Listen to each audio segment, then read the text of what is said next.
Hello नमस्कार साथियों। हम मैथ्स के बारे में चर्चा कर रहे थे और क्लास 11th की मैथ के बारे में चर्चा कर रहे थे और क्लास 11th की मैथ में हम 13वीं प्रश्नावली की चर्चा कर रहे थे, सीमा एंड अवकलन। उसमें हमने लिमिट्स की चर्चा कर ली थी। किसकी चर्चा कर ली थी? लिमिट्स की, सीमा की चर्चा कर ली थी और डेरिवेशन की चर्चाएं चल रही थी। डेरिवेशन यानी अवकलन की चर्चाएं चल रही थी। डेरिवेशन में हमने 2-3 फॉर्मूले सीख लिए थे कि एक तो हमने पहला फॉर्मूला सीखा था कि यदि हमें लिमिट से अवकलन कैसे निकालेंगे, लिमिट से अवकलन कैसे निकालेंगे। तो पहला फॉर्मूला था अपना अप dash x limit h tends to 0 f of x plus h minus f of x बटा h। एक अपना था d बाई डी एक्स, दो अवकलन यदि योग दिया हुआ f of x plus g of x बराबर क्या कर देते, तो दोनों का अलग अलग अवकलन करके जोड़ देते थे, plus d by d x g of x. तो ये फॉर्मूला सीखा था, नहीं सीखा था साथियों? ये फॉर्मूला भी मित्रों हमने सीख लिया था। तो इसमें क्या दिया हुआ है कि यदि दो फलनों का योग हो और उनका अवकलन ज्ञात करना हो तो दोनों का आप अलग अलग अवकलन ज्ञात कीजिए और दोनों को जोड़ दीजिए, दोनों को जोड़ दीजिए। इसी प्रकार यदि माइनस हो, यदि दो फलनों का घटाव हो तो भी क्या करना, अपने को दोनों फलनों का अलग अलग अवकलन ज्ञात करना और घटा देना है, घटा देना है। और इससे पिछली क्लास में हमने एक चीज और सीखी थी, यदि गुणा में दिया हुआ हो तो क्या करेंगे, गुणा में दिया हुआ हो तो क्या करेंगे। तो लिख दो डी बाई डी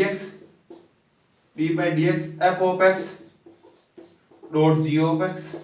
डॉट का मतलब है यहाँ पे गुणा, ये ध्यान रखना भाई।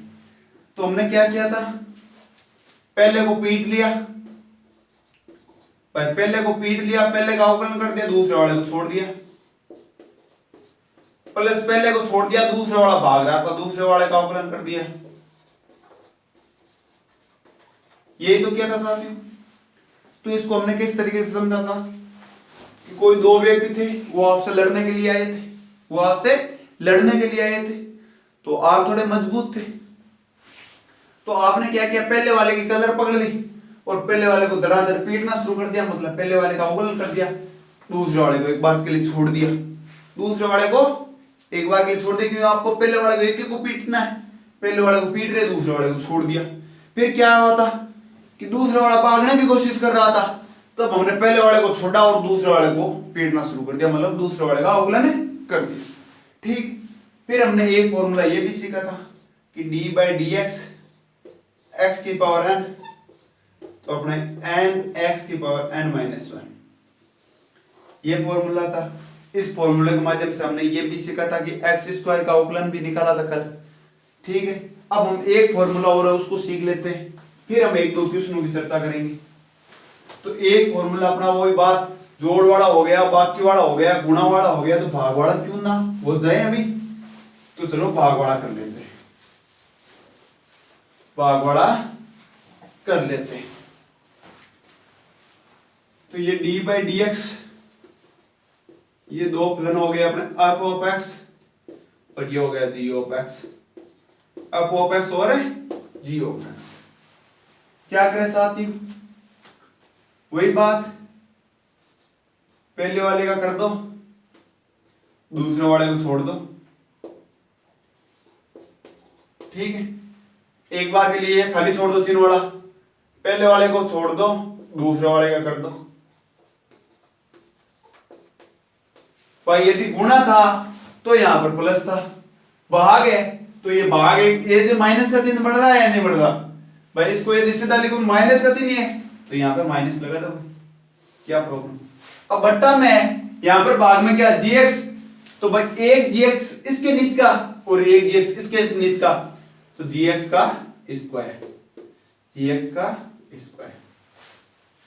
तो वही बात, गुणा वाले में क्या था, दो साथी लड़ने आए थे आपसे, आपने क्या किया, पहले वाले को धोया, दूसरे वाले को छोड़ दिया, मतलब पहले वाले का अवकलन किया और दूसरे वाले को छोड़ दिया, प्लस का चिन्ह।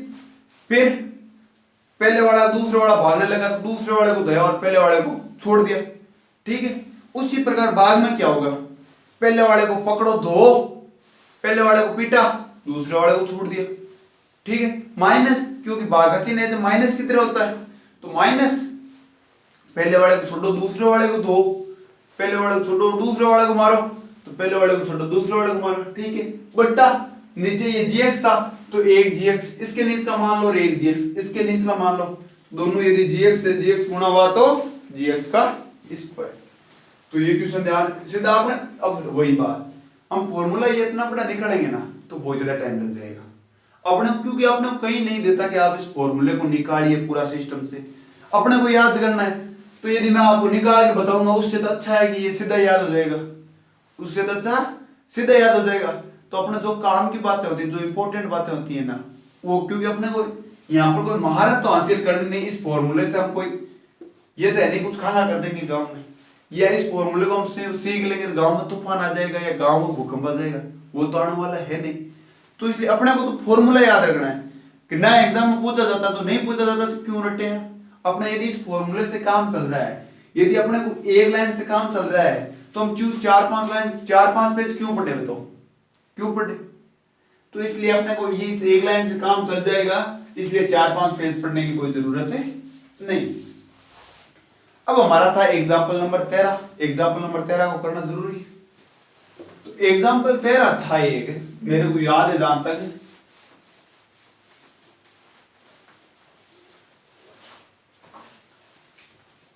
एग्जाम्पल 13 था शायद f ऑफ x बराबर 1 plus x square plus x cube dash dash dash plus x की घात 50, ठीक। और इसमें कहा था x बराबर 1 पर अवकलन ज्ञात करो, मतलब पहले तो इसका अवकलन ज्ञात करो और फिर x बराबर 1 रख दो, ठीक है।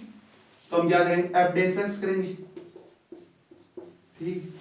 आप सब जानते हो कि यदि जोड़ में होगा, सब फलन जोड़ में होंगे तो उनका अलग अलग अवकलन कर सकते हैं। तो भाई मैं अलग अलग नहीं करके साथ में कर दूं तो d by dx 1 plus d by dx ये हो गया x plus d by dx ये हो गया x square plus d by dx ये हो गया अपना x cube plus dash dash dash plus d by dx x की घात 50। तो ये कोई गलत थोड़ा ही बताओ नहीं। अब यदि मैं इनका अलग अलग अवकलन ज्ञात करके फिर जोड़ूं या मैं साथ में जोड़ते ही चलूं तो क्या प्रॉब्लम है, कोई प्रॉब्लम नहीं है, क्योंकि अब 50 को आप अलग अलग ज्ञात करोगे फिर जोड़ोगे तो फिर तो एक अपना आप में या तो आप पागल साबित होंगे या आप किसी को पागल करना चाह रहे हो। तो इसलिए अपने को वो काम करना नहीं, अपने को यदि डायरेक्ट हो रहा है तो हम डायरेक्ट ही करेंगे।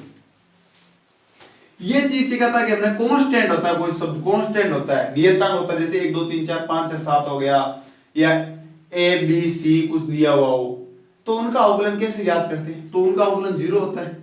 ये हमने एक स्पेशल a या c का उदाहरण लेकर भी समझा था, ठीक है। प्लस x का अवकलन क्या होगा, dx by dx 1 हो जाएगा। प्लस हमने सीखा था फॉर्मूला एक था d by dx x की पावर n, x की पावर n बराबर n x की पावर n माइनस 1, ठीक है। तो ये प्लस x की घात 2 है तो अपने पास n का मान कितना हो गया, 2 हो गया, x का x हो गया, n माइनस 1 है, 2 में से 1 गया तो 1 बच जाएगा। 1 का क्या लिखूं क्या नहीं लिखूं, ये 1 लिख देता हूं आपको, तो ठीक है। x की घात 3 है तो अपने पास n का मान क्या हो गया 3, तो ये मैंने 3 आगे लिख दिया। ये x n माइनस 1 यानी 2 में से 3 में से 1 गया तो 2 बच गए, plus dash dash dash plus यहां पर अपने पास n का मान कितना हो गया 50, तो ये हो लिख दिया मैंने 50, ये हो गया x, ये क्या कह रहा है n में से 1 घटा दो यानी 50 में से 1 गया 49। तो अपने पास कुल मिला के अवकलन क्या आ गया, अब डैश x क्या आ गया अपने पास, ये आ गया भाई, यही तो आया साथियों, ये आ गया। अब ये कह रहा है कि x का मान अपने को इसमें 1 रखना है, x का मान 1 रखना, तो रख दो, क्या प्रॉब्लम आ रही है देखो, f डैश x तो 0 को तो किसी में जोड़ो मत जोड़ो कोई फर्क नहीं पड़ने वाला, तो यहां पे हो गया 1, ये प्लस 2 गुणा 1 प्लस 3 गुणा 1 का square plus dash dash dash plus 50 गुणा 1 की घात 50। तो अब आप बताओ, इतने समझदार तो होंगे शायद आप कि 1 की घात 50 हो, 100 हो, 150, 1000 और लाख हो, उससे कोई फर्क नहीं पड़ता, 1 का 1 ही रहता है। तो मैं इसको यदि ऐसे लिख दूं 1 plus 2 plus 3 plus plus plus plus 50। ठीक है, ये चीज लिख दी। तो अब आपने 10th क्लास में एक समांतर श्रेणी नाम से चैप्टर हुआ करता था, वो पढ़ा था? वो पढ़ा था या नहीं पढ़ा था? वो पढ़ा था या नहीं पढ़ा था? समांतर श्रेणी में यदि n पदों का योग Sn, Sn का फॉर्मूला सीखा था नहीं सीखा था? Sn बराबर n बटा 2 2a plus n minus 1d, ये फॉर्मूला सीखा था या नहीं सीखा था? आपको याद है तो इसमें n का मान कितना है? टोटल पद कितने? 50। तो ये हो गई 50 बटा 2 2a, 2a का मान क्या? 1, तो ये गुणा में 1 प्लस n माइनस 1, यानी 50 में से 1 गया यानी 49। d का मान क्या हो गया? तो 1। ठीक है, तो क्या प्रॉब्लम आ रही है? 50 25 25, ये गुणा में हो गया 2 और 49 जुड़ जाएंगे तो 51। 51 को 25 से गुणा करो तो आंसर आ जाएगा आपका, कोई प्रॉब्लम नहीं इसमें। तो इसी प्रकार से हम आगे के क्वेश्चन कल करेंगे। आज के लिए इतना ही, और अभी भी यदि ये क्वेश्चन समझ नहीं आया तो आप दोबारा मेरे को मैसेज कर दीजिएगा, एक बार के लिए मैं आप दोबारा और बता दूंगा आपको। तो आज के लिए इतना ही। जय हिंद, जय भारत।